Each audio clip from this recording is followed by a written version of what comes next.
আসসালামু আলাইকুম my lovely viewers, Shiuli's কিচেনের আজকের আয়োজনে থাকছে মিষ্টি দই। গরমকালে ঠান্ডা ঠান্ডা জিনিস খেতে সবারই ভালো লাগে, তার মধ্যে দই কিন্তু অন্যতম একটা জিনিস। আর সেই দইটা যদি হয় বাড়ির তৈরি তাহলে তো তার কোনো তুলনাই হয় না। আমি আজকে দই তৈরির কিছু টিপস অ্যান্ড ট্রিক শেয়ার করব, যেটা ফলো করে আপনারা যদি দই জমান তাহলে দোকানের দইয়ের কথা আপনারা ভুলে যাবেন। তখন দই বানানো হবে আপনাদের কাছে ভাত রান্নার মতোই সহজ।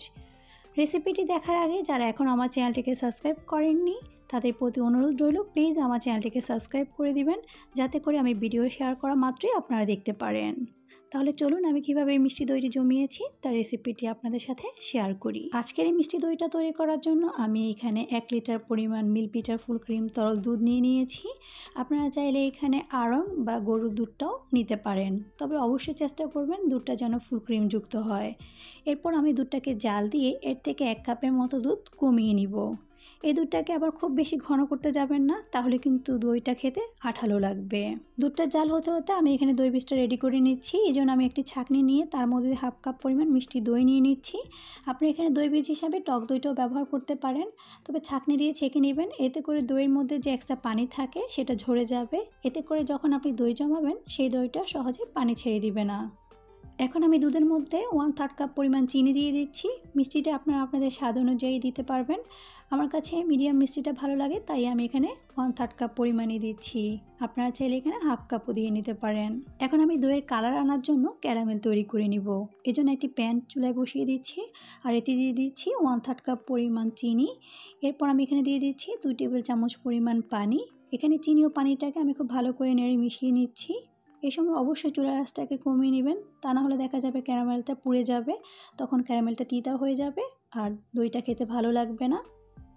আপনারা চাইলে ক্যারামেল ছাড়াও তৈরি করতে পারবেন দই, সেক্ষেত্রে আপনারা এই স্টেপটা স্কিপ করলেই হবে। দই আমাদের স্বাস্থ্যের জন্য অনেক উপকারী। দই খেলে শরীর ঠান্ডা থাকে।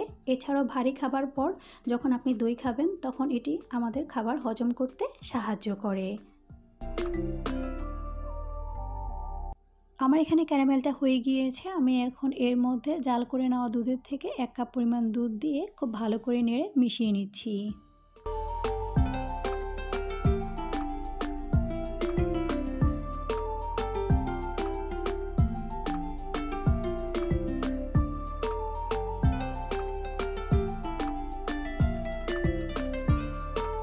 আমি ক্যারামেলের দুধটা পুরো দুধের সাথে ভালো করে নেড়ে মিশিয়ে নিচ্ছি।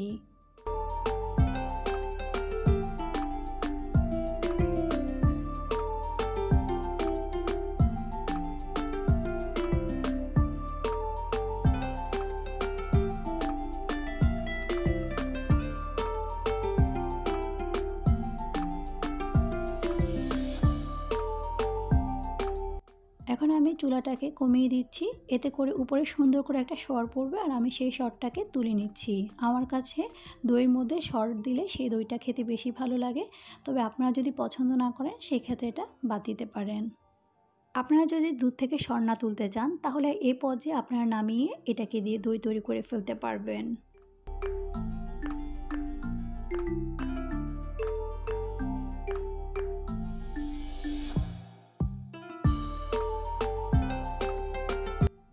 আমার এখানে দুধটা রেডি হয়ে গিয়েছে দই তৈরি করার জন্য। এখন আমি চুলাটাকে বন্ধ করে দিচ্ছি আর এটাকে একটু নেড়ে চেড়ে হালকা ঠান্ডা করে নিচ্ছি।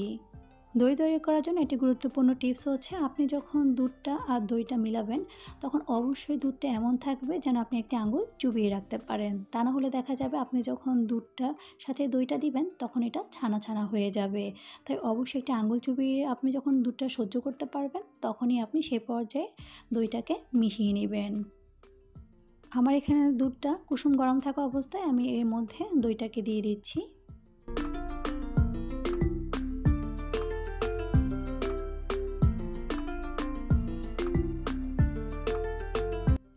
এখন আমি দুধের সাথে দইটা ভালো করে মিশানোর জন্য এখানে একটা হ্যান্ড ব্লেন্ডারের সাহায্যে এটাকে ব্লেন্ড করে নিচ্ছি। আপনাদের কাছে যদি এরকম হ্যান্ড ব্লেন্ডার না থাকে তাহলে আপনারা চাইলে যে কোনো ব্লেন্ডারের জগে বা চাইলে আপনারা যে কোনো কাঁটা চামচ দিয়ে এটাকে খুব ভালো করে ফেটিয়ে নিতে পারেন। আমার এখানে দুধ ও দইটা ভালো করে ব্লেন্ড করে নেওয়া হয়ে গিয়েছে। এটা 1 মিনিটের বেশি ব্লেন্ড করার কোনো প্রয়োজন নেই। দেখতে পাচ্ছেন উপরে খুব সুন্দর করে ফেনা এসেছে। এই ফেনাটা যখন আপনি দই বসাবেন তখন দইটা দেখতে সুন্দর লাগবে। দই জমানোর ক্ষেত্রে আরেকটি গুরুত্বপূর্ণ টিপস হচ্ছে আপনি যে হাঁড়িতে দই জমাবেন সেই হাঁড়িটা যেন অবশ্যই শুকনো থাকে। আমি এখানে মাটির পাত্রে দইটাকে সেট করব, তার জন্য আমি এটাকে চুলায় বসিয়ে একটু হালকা গরম করে নিচ্ছি। অবশ্যই হালকা গরম করে নেবেন, এতে করে দইটা তাড়াতাড়ি সেট হয়ে যাবে। আর যে পাত্রে দইটা জমাবেন সেই পাত্রটা যেন অবশ্যই শুকনো থাকে সেদিকে অবশ্যই খেয়াল রাখবেন।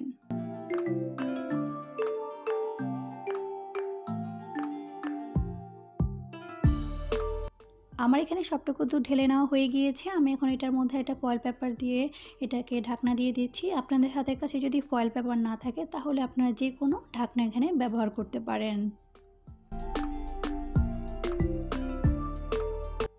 এখন আমি দই জমানোর জন্য আরেকটি টিপস আপনাদের সাথে শেয়ার করছি, আর সেটি হচ্ছে আমি একটি হাঁড়িতে নিয়ে নিচ্ছি ফুটন্ত গরম পানি।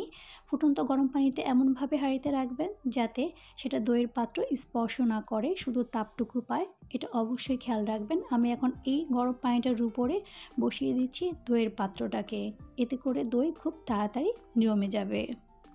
আপনারা চাইলে এই দইয়ের পাত্রটাকে এখন ওভেনের মধ্যে রেখে দিতে পারেন, কারণ ওভেনের মধ্যে এমন একটা জায়গা যেখানে সরাসরি বাতাস প্রবেশ করতে পারে না, তখন দইটা খুব তাড়াতাড়ি সেট হয়ে যাবে। যাদের কাছে ওভেন নেই তারা চাইলে সরাসরি এটাকে রোদের মধ্যে রেখেও এভাবে 4-5 ঘন্টা রেখে দিতে পারেন, দেখবেন খুব সহজেই দইটা জমে গিয়েছে। দই জমার জন্য দইয়ের পাত্রটাকে এমন এক জায়গায় রাখবেন যে জায়গায় সহজে আলো বাতাস প্রবেশ করতে পারে না, এমন জায়গায় রাখবেন, তাহলে খুব সহজেই তাড়াতাড়ি দইটা জমে যাবে। এখন আমি এই পাত্রের উপরে একটি মোটা টাওয়াল দিয়ে দিচ্ছি, আর টাওয়ালের উপরে আমি আবারও আরেকটি পাতলা কম্বল দিয়ে দিচ্ছি। আপনারা অবশ্যই ভারী জিনিস দিবেন, এতে করে উপর ও নিচ থেকে সমানভাবে যখন এটা হিট পাবে তখন দইটা খুব তাড়াতাড়ি সেট হয়ে যাবে। আমি এখন এভাবে ঢেকে রেখে দিব এটাকে প্রায় 8 ঘন্টার মতন।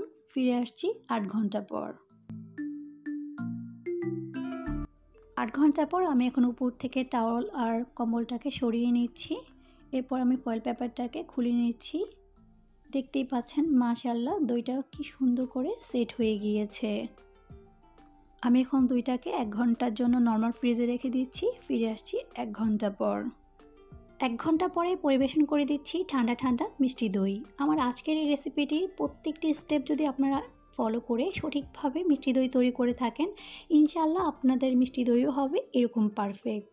আমার রেসিপিটি আপনাদের কাছে কেমন লেগেছে তা অবশ্যই আমাকে কমেন্ট বক্সে জানাতে ভুলবেন না। আর ভালো লেগে থাকলে অবশ্যই আমার চ্যানেলটিকে সাবস্ক্রাইব করে বেল বাটনটিকে অন করে দিবেন এরকম আরও অনেক সহজ ও মজার রেসিপি দেখার জন্য।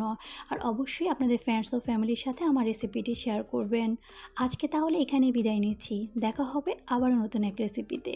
সবাই খুব ভালো থাকবেন, সুস্থ থাকবেন আর শিউলিস কিচেনের সাথেই থাকবেন। আল্লাহ হাফেজ।